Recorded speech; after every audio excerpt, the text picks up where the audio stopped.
بسم اللہ الرحمن الرحیم۔ ایک دوست نے سوال کیا ہے کہ رمضان المبارک میں سب سے افضل کون سی عبادت ہے؟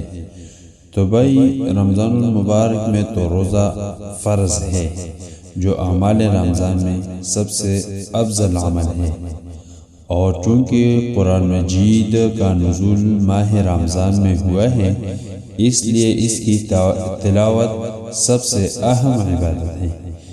اس کے علاوہ ذکر اللہ اور استغفار کی کثرت ہونی چاہیے، یعنی قرآن مجید اور رمضان المبارک کا ایک دوسرے کے ساتھ بہت زیادہ تناسب ہے، اور اس ماہ رمضان میں قرآن کا نزول بھی ہوا ہے تو اس کی تلاوت سب سے اہم عبادت ہے، اور اس کے علاوہ ذکر اللہ اور استغفار کی کثرت ہونی چاہیے۔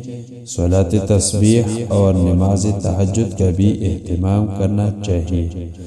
یعنی رمضان المبارک میں تو ہر ایک عبادت جو ہے نا فرض اللہ تعالیٰ 70 فرضوں پر بدلتا ہے، اور دوسرا جو ہے نا رمضان المبارک میں نفل عبادتیں جو ہے نا یہ فرض نمازوں پر بدل جاتا ہے، اور افضل عمل جو ہے نا وہ قرآن مجید کا نزول رمضان میں ہوا ہے، تو اس لیے اس کی تلاوت سب سے افضل اور اہم عبادت ہے۔